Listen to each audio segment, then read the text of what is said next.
오늘 계속해서 마가복음 우리 15장 본문은 6절부터인데 내용은 1절부터 좀 담아져 있기 때문에 같이 보도록 하죠. 역시 이 시간도 새벽입니다.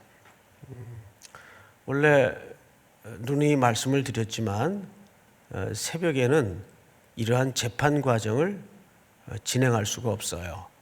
불법이죠.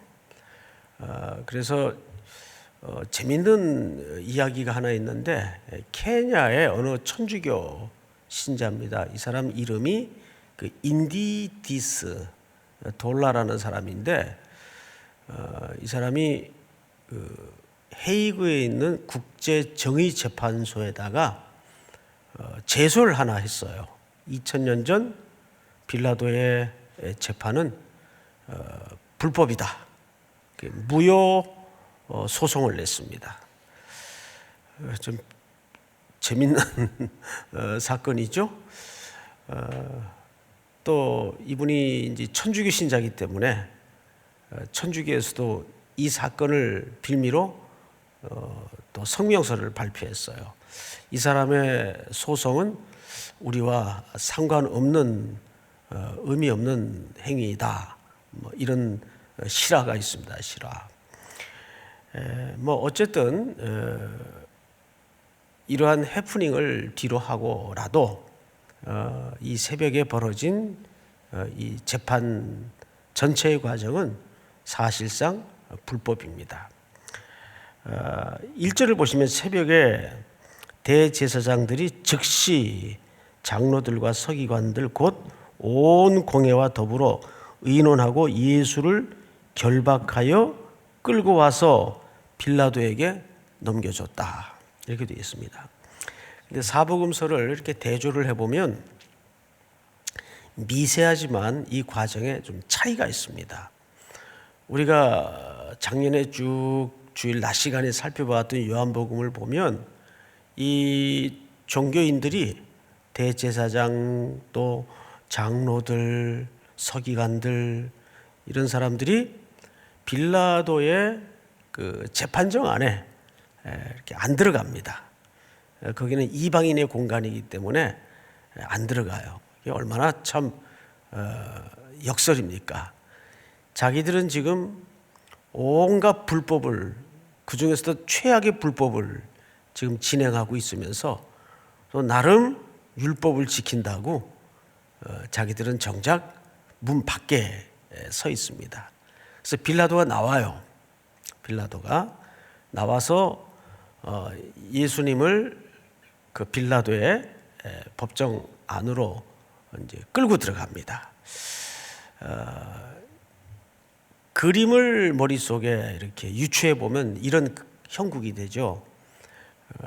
고소한 저들은 문 밖에 서 있고 예수님은 지금 법정 안에 끌려 들어와 서 계시고 지금 빌라도는 요 양자 사이를 지금 마려운 강아지 마냥 왔다 갔다 하는 겁니다. 요한복음에는 이 과정이 아주 섬세하게 묘사되어 있어요. 빌라도가 신문을 어떻게 하냐 문 밖에 나가서 이 사람들한테 물어보고 뭐 때문에 이 사람을 고발했느냐? 그러면 이제 또 뭐 때문에 고발했다 그러면 예수님께로 와서 또 빌라도가 묻습니다. 그게 사실이냐? 이게 양자 사이를 왔다 갔다 합니다.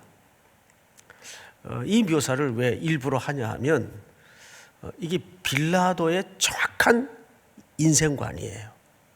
이 양자 사이를 왔다 갔다 합니다. 자, 그리고 이제 성경을 좀 볼까요? 2절 빌라도가 묻되 네가 유대인의 왕이냐? 예수께서 대답하여 이르시되 네 말이 옳도다 하시매 대제사장들이 여러 가지로 고발한지라. 빌라도가 또 물어 이르되 아무 대답도 없느냐? 자, 이 대목에서 우리가 조금 좀 정확하게 짚고 넘어갈 것은 뭐냐면 4절에 보면 빌라도가 또 물어 이르되 아무 대답도 없느냐? 그들이 얼마나 많은 곳으로 너를 고발하는가를 보라. 이렇게 돼 있어요. 얼마나 많은 것으로 그랬지만 다른 복음서에서는 얼마나 많은 말로 이렇게 돼 있어요. 얼마나 많은 말로. 그러니까 고발하는 자들은 이 얘기 저 얘기 다 쏟아내는 거예요. 이 사람이 무슨 잘못을 했고 무슨 범죄를 했고 예수님에 대해서.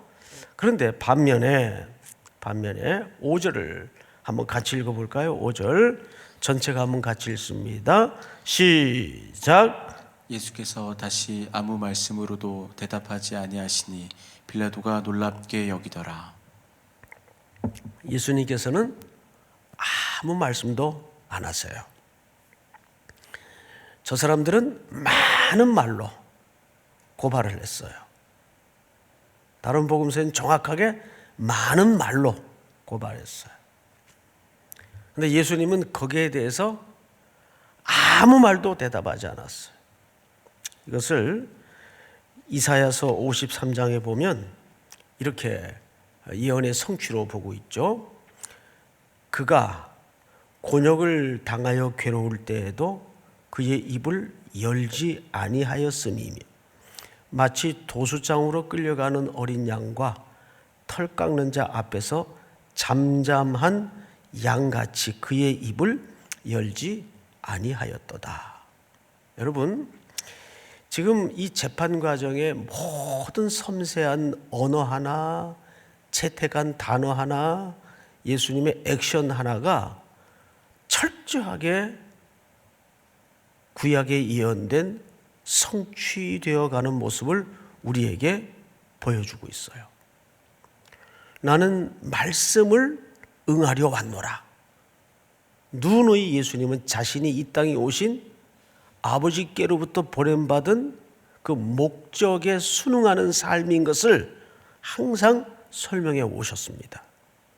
예언의 성취예요. 저들은 지금 문 밖에서 빌라도에게 대고 많은 말로 고발을 해요. 전부 거짓말이죠. 거짓말이에요. 그런데 예수님은 한마디도 그 질문과 고발에 대해서 대응하지 않습니다. 그런데 이사야 선지자는 이미 그가 어떻게 이 세상을 대하여 죽으실 것을 설명하신 거죠. 예수님의 침묵. 여기에 우리가 오늘 적용해야 될 중요한 제목들이 있다고 저는 믿습니다. 자, 그건 결론 부분에 가서 좀 나누기로 하고요. 이제 오늘 본문인 6절을 한번 볼까요? 명절이 되면 백성들이 요구하는 대로 죄수 한 사람을 놓아주는 전례가 있더니, 우리 7절 한번 같이 읽어볼까요? 시작. 밀란을 꾸미고 그 밀란 중에 살인하고 체포된 자 중에 바라바라 하는 자가 있는지라. 네, 이 바라는 말은 누구의 아들이라는 뜻이죠. 라바 또는 아바 이렇게 되어 있으니까 아버지의 아들이라는 뜻이에요. 아버지의 아들. 여기에 이제 그 언어 플레이가 좀 담아져 있습니다. 무슨 뜻인가 하면 아버지의 아들이라는 말은 우리가 사실은 원래 어떤 존재로 이 땅에 오죠. 하나님의 형상대로 창조된 하나님의 작품으로 아버지의 아들로 이 땅에 아름다운 목적을 가지고 태어나요. 그런데 첫 아담의 죄가 들어오면서 우리는 그 형상을 잃어버린 존재로 살죠. 그러니까 여기에 지금 등장하는 바라바는 사실상 마땅히 죽을 인류를 대신하는 죄인의 대표예요. 바라바, 바아바. 자, 성경을 좀 보십시다. 8절. 무리가 나아가 대답하여 이르되 너희는 내가 유대인의 왕을 너희에게 놓아주기를 원하느냐 하니 그가 그 대제사장들이 시기로 예수를 넘겨준 줄 알미더라.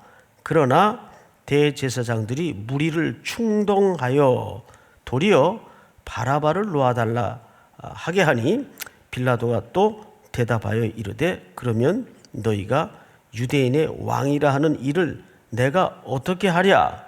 우리 13절 다 같이 시작. 그들이 다시 소리 지르되 그를 십자가에 못 박게 하소서. 네. 자, 이제 여기까지 이제 우리가 좀 끊고 이제 말씀을 좀 해석을 하면서 지나가도록 하죠.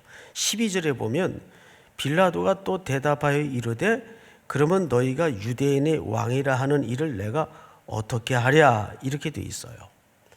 자, 여기에서 우리 다른 복음서를 좀 비교해 볼 필요가 있는데 요한복음 19장 5절을 좀 띄워 주실까요? 네. 우리 한번 같이 읽읍시다. 시작.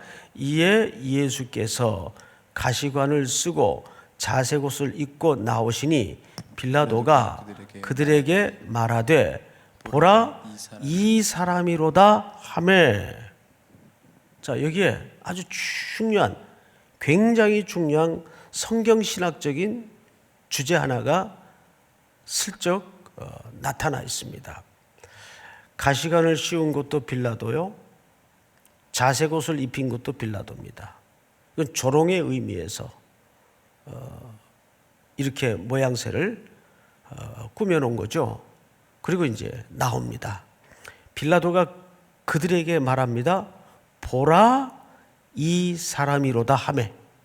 보라 이 사람이로다 하매. 자, 여러분, 이 표현은 구약에 굉장히 중요한 근거를 갖고 있어요. 우리 사무엘상 9장을 좀 한번 띄워 주실까요?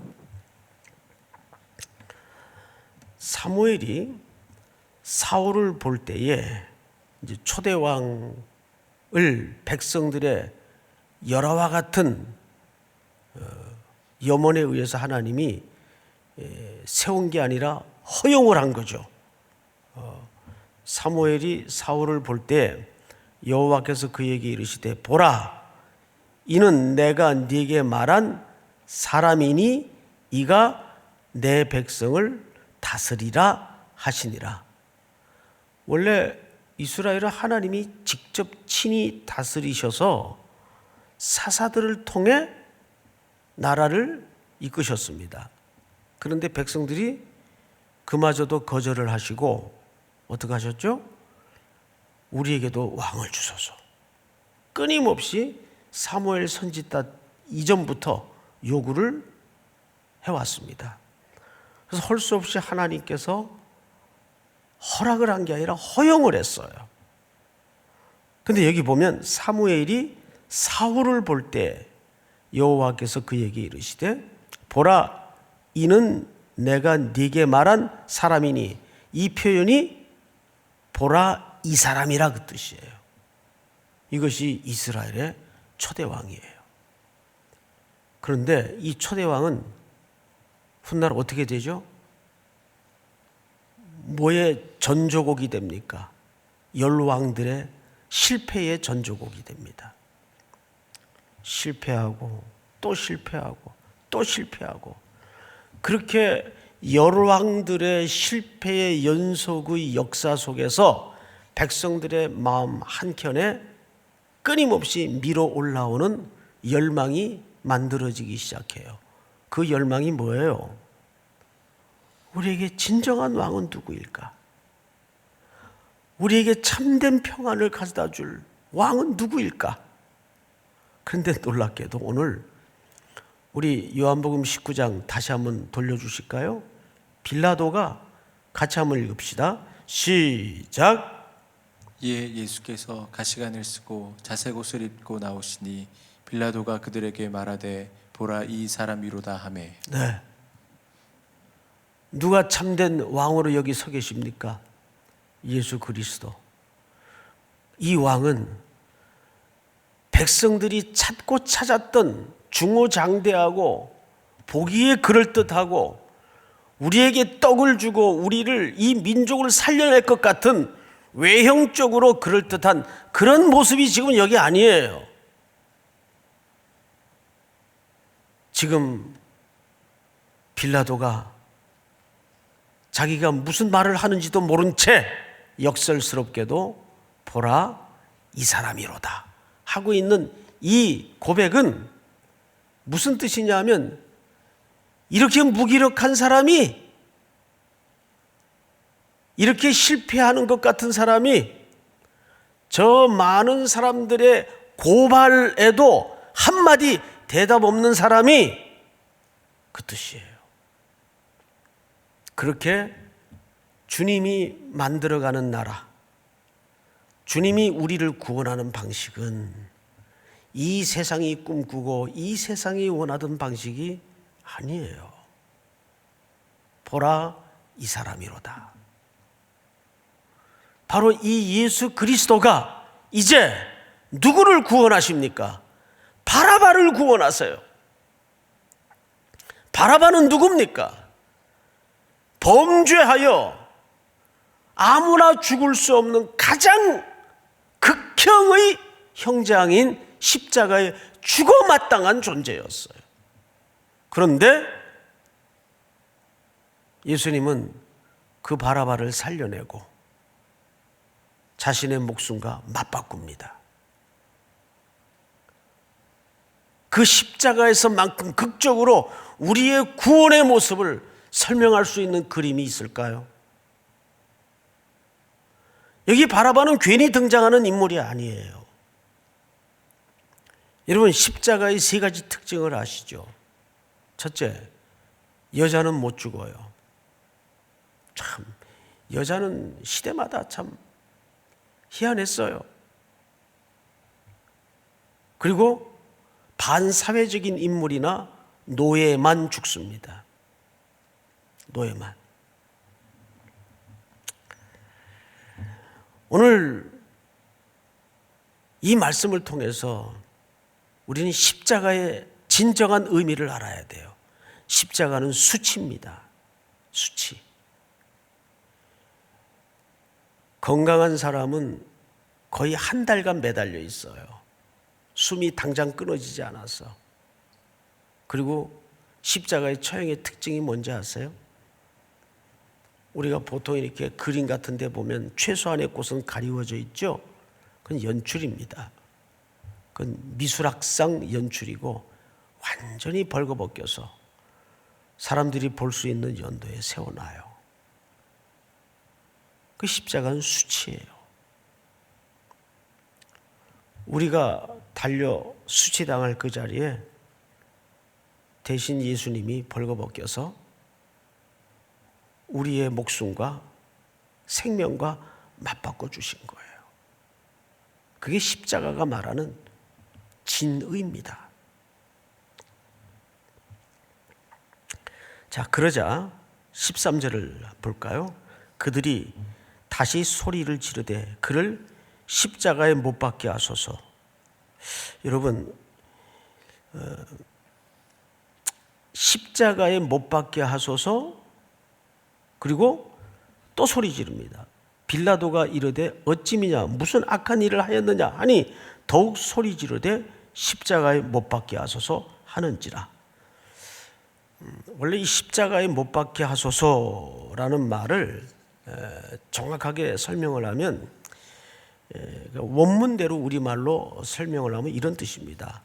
그를 높이 다루소서 나무에, 그를 높이 다루소서 나무에, 이렇게 말한 거예요. 자, 그런데 우리가 요한복음 3장 14절을 한번 볼까요? 다 같이 시작. 모세가 광야에서 뱀을 든 것 같이 인자도 들려야 하리니. 예, 이 사건은 광야의 백성들의 반역으로 벌어진 치유의 사건인 거 아시죠? 모세가 이스라엘 백성들을 인도하여 광야를 지나면서 반역이 일어나요. 고라 자손을 중심으로. 하나님이 진노해서 다 죽이려고 하시자 치료의 방책으로 노수로 뱀을 만들어서 장대 끝에 높이 들어서 어디서든지 모든 백성이 그것을 보면 치유되고 살 수 있도록 구원의 방책을 여십니다. 그런데도 아니 높이 달린 그거 그거 바라보는 게 어려워요? 무슨 수학 공식이에요? 그런데도 죽은 사람이 있었어요, 없었어요? 있었어요. 성경을 잘 보세요. 그런데도 그걸 안 보고 죽은 사람이 있었어요. 그거 바라보기만 하면 되는데,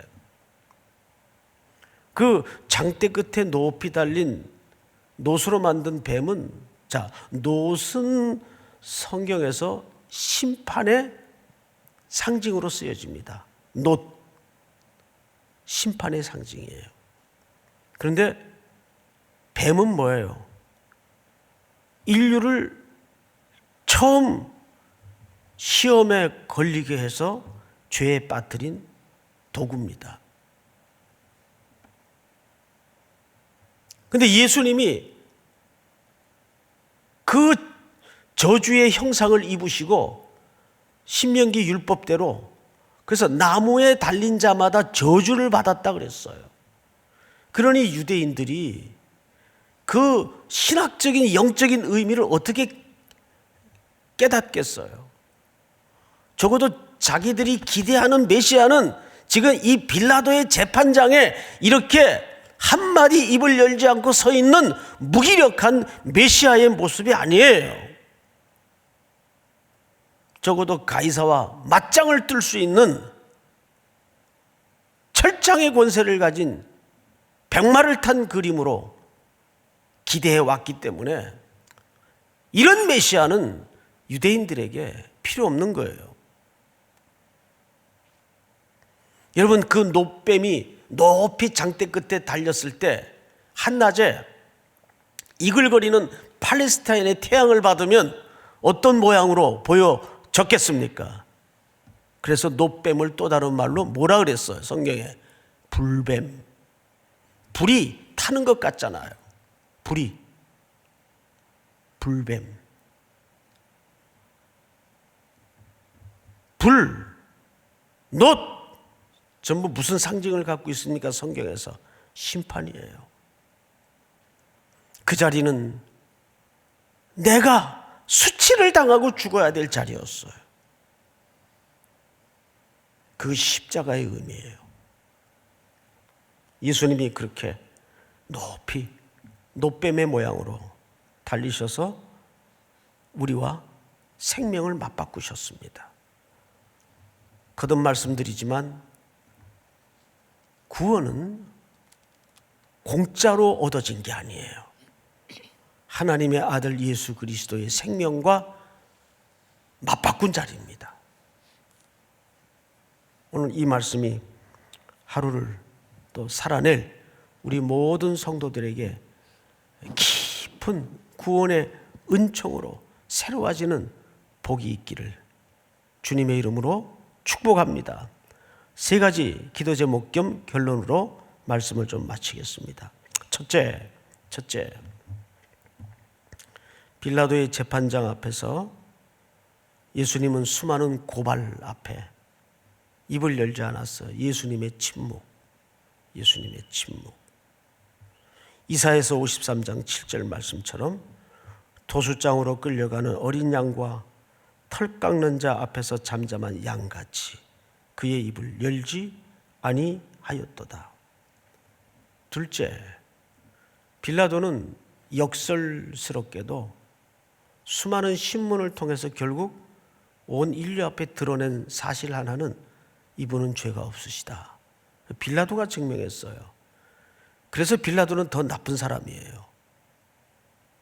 여러분, 오늘 마지막 절 그 근거를 이렇게 설명하고 있습니다. 15절 한번 다 같이 읽읍시다. 15절 다 같이 시작. 빌라도가 무리에게 만족을 주고자 하여 바라바는 놓아주고 예수는 채찍질하고 십자가에 못 박히게 넘겨주니라. 네, 빌라도는 예수님이 무죄한 분인 걸 알았고 그분을 향하여 채찍질할 아무 이유가 없는 것도 알았습니다. 그런데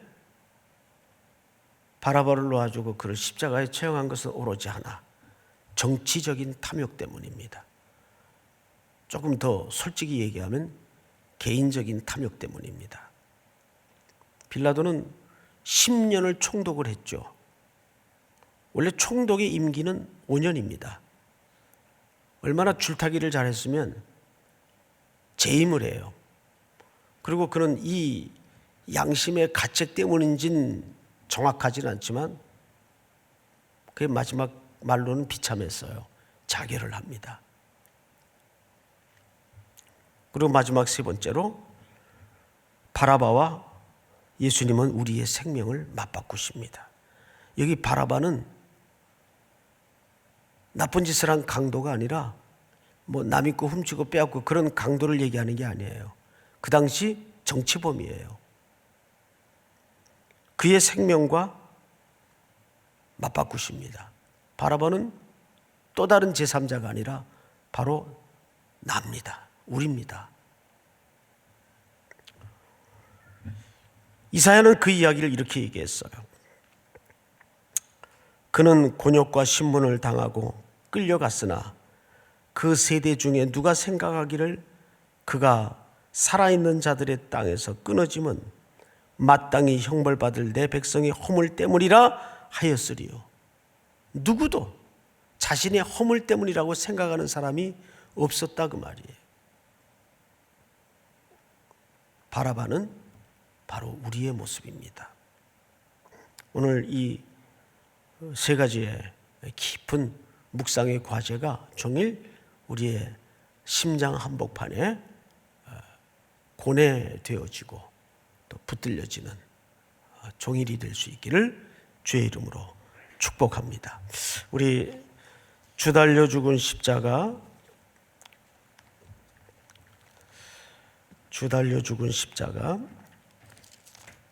149장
우리 한번 고요히 기도합시다.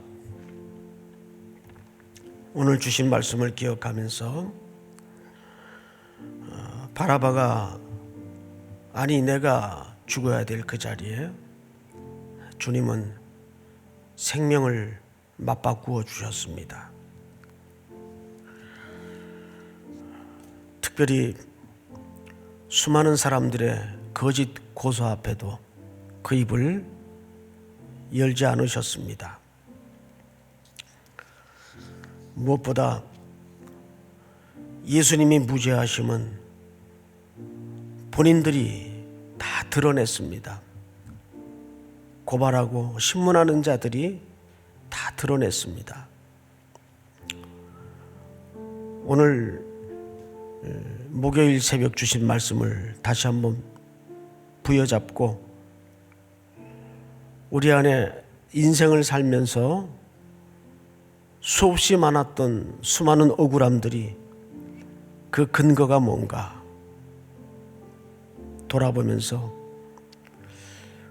파산 맞았던 존재임을 다시 한번 확인하고 오늘도 실패했던 왕 사울이 아니라 실패한 것처럼 보였던 무기력한 모습으로 십자가에 죽으셨던 왕 중의 왕이신 그 예수 그리스도의 긍휼 앞에 우리가 서 있음을 기억하고 그 말씀을 붙드는 복된 하루가 되기를 바랍니다. 우리 다 같이 머리 숙여 기도합니다. 사랑하시는 하나님 아버지,